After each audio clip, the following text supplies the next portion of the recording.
नमस्कार दोस्तों, आज इस वीडियो में हम जानेंगे एप्रीमिलास टैबलेट के बारे में जो कि इम्यूनोसप्रेसेंट की तरह यूज़ की जाती है। कभी कभार बहुत सारी दवाइयाँ खाने के बाद में भी कोई बीमारी ठीक नहीं होती है, तो उस टाइम एप्रीमिलास टैबलेट यूज़ की जाती है। तो इस वीडियो में हम जानेंगे एप्रीमिलास टैबलेट के उपयोग के बारे में, कौन कौन सी बीमारियों में ये टैबलेट दी जाती है, इसके साइड इफ़ेक्ट क्या हो सकते हैं, कितनी डोज़ में ये यूज़ की जाती है। तो डोज़ वाला पार्ट आपको स्पेशली देखना है, स्किप नहीं करना, क्योंकि इसकी जो डोज़ है वो बहुत ही डिफरेंट तरीके से यूज़ की जाती है। डोज़ वाला पार्ट मिस नहीं करना है।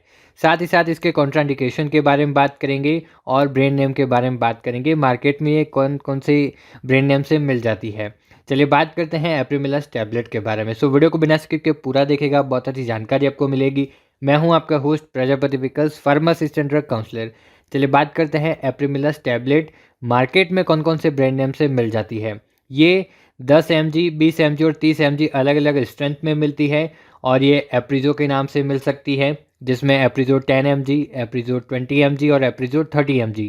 इसके अलावा ये अप्रीज़ के नाम से मिल सकती है, रेसिस के नाम से मिल सकती हैं और एप्रीनेक्स्ट के नाम से भी मिल सकती हैं। तो हो सकता है कि आपके एरिया में अलग ब्रांड नेम चलती हो, क्योंकि एरिया और डॉक्टर के अकॉर्डिंग ब्रांड नेम चेंज होती रहती है। लेकिन इसका जो एक्टिव इंग्रेडिएंट है एप्रीमिलास्ट, ये सेम होना चाहिए, क्योंकि ये 10 mg, 20 mg और 30 mg में अलग-अलग स्ट्रेंथ में मिलती है और अलग-अलग ब्रांड नेम से हो सकती है। अब बात कर लेते हैं इसके यूजेस के बारे में, कौन-कौन सी बीमारियों में ये दी जाती है। सबसे पहला इसका उपयोग है सोराइटिक अर्थराइटिस। सोराइटिक अर्थराइटिस एक प्रकार का सोराइसिस का ही प्रकार है, जिसमें क्या होता है, स्किन के ऊपर सूजन आ जाती है, उसमें स्वेलिंग हो जाती है और स्पेशली सोराइटिक अर्थराइटिस में वहाँ पर सूजन आती है जहाँ पर जॉइंट होता है।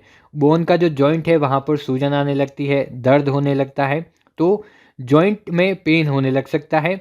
इसी के साथ में वहाँ पर सूजन और दर्द होगा, तो सोराइटिक अर्थराइटिस के ट्रीटमेंट में एप्रीमिलास टैबलेट यूज़ की जाती है। इसके अलावा इसका उपयोग प्लेग सोराइसिस के ट्रीटमेंट में करते हैं।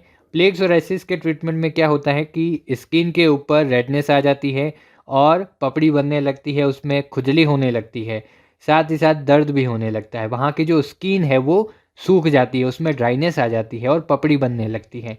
तो प्लेग सोराइसिस के ट्रीटमेंट में भी एप्रीमिलास टैबलेट यूज़ की जाती है। और एप्रीमिलास टैबलेट तब यूज़ करते हैं जब दूसरी दवाइयाँ काम नहीं कर रही हैं। दूसरी दवाइयों को खाने के बाद में कोई रिज़ल्ट नहीं मिल रहा है, तो उस दौरान एप्रीमिलास टैबलेट दी जाती है। इसके अलावा इस टैबलेट का उपयोग सोराइसिस के ट्रीटमेंट में करते हैं। सोराइसिस में क्या होता है, सिंपली स्किन के ऊपर रैश बनने लगते हैं और पपड़ी बनने लगती है, त्वचा सूख जाती है, उसमें खुजली भी होने लगती है, जैसा कि स्क्रीन में आप देख रहे हैं। और ये जो सोराइसिस है ज़्यादातर नी में होता है, घुटनों पे, कोहनी में, पेट पे और सिर में होता है, स्कैल्प के ऊपर। और सोराइसिस के ट्रीटमेंट में दूसरी दवाइयाँ देते हैं, लेकिन अगर उन दवाइयों से काम नहीं हो रहा है, सोराइसिस की जो कंडीशन है वो ज़्यादा सीवियर हो गई है, तब एप्रीमिलास टैबलेट यूज़ की जाती है। अब बात करते हैं एप्रीमिलास टैबलेट के साइड इफ़ेक्ट के बारे में, क्या-क्या साइड इफ़ेक्ट देखने को मिल सकते हैं। तो इसकी वजह से डायरिया हो सकता है और वॉमिटिंग हो सकती है, साथ ही साथ हेडेक हो सकता है, बैक पेन होना और वीकनेस आ जाती है, वेट लॉस होता है और स्पेशली एप्रीमिलास टैबलेट को खाने के बाद में वेट लॉस होने लगता है। तो जिनका वेट कम है उनको ये दवाई नहीं दी जाती है और दवाई देने से पहले उनका वेट मेज़रमेंट भी किया जाता है। वेट जो है वो चेक किया जाता है।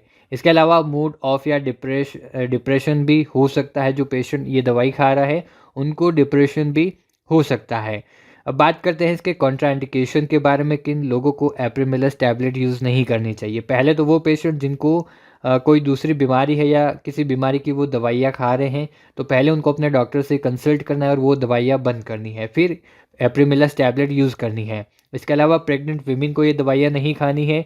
इसी के साथ में हाइपर सेंसिटिव जो पेशेंट है, एप्रीमिलास से अगर हाइपर सेंसिटिविटी हो रही है, तो उनको भी ये टैबलेट नहीं खानी है।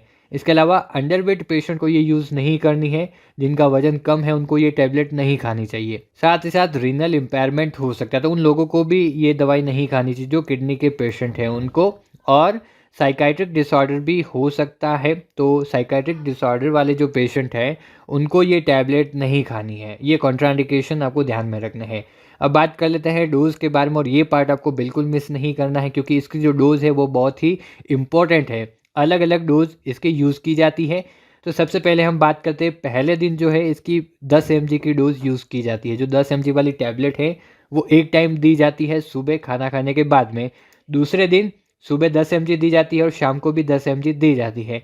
तीसरे दिन इसकी डोज़ बढ़ाई जाती है, सुबह 10 mg देते हैं और शाम को 20 mg देते हैं। चौथे दिन 20 mg सुबह देते हैं और 20 mg शाम को देते हैं खाना खाने के बाद में। इसके अलावा 5वें दिन इसकी डोज़ बढ़ाते हैं, सुबह 20 mg देंगे और शाम को 30 mg देंगे। इसके बाद में इसकी डोज़ और बढ़ाई जाती है जो कि 30 mg कर दी जाती है, 30 mg सुबह और 30 mg शाम को। इसके बाद इसकी डोज़ को मेंटेन किया जाता है जो कि फर्दर जितने भी दिन ट्रीटमेंट चलता है वहाँ तक 30 mg सुबह और 30 mg शाम को दी जाती है और ये दवाइयाँ खाना खाने के बाद में ही दी जाती है। ज़्यादा अच्छा रहेगा आप अपने डॉक्टर की सलाह के अनुसार इसका यूज़ करें, बिना डॉक्टर की सलाह के यूज़ नहीं करनी है। आप सभी दोस्तों से मैं रिक्वेस्ट करूँगा बिना डॉक्टर की सलाह के कोई भी मेडिसिन यूज़ नहीं करनी है।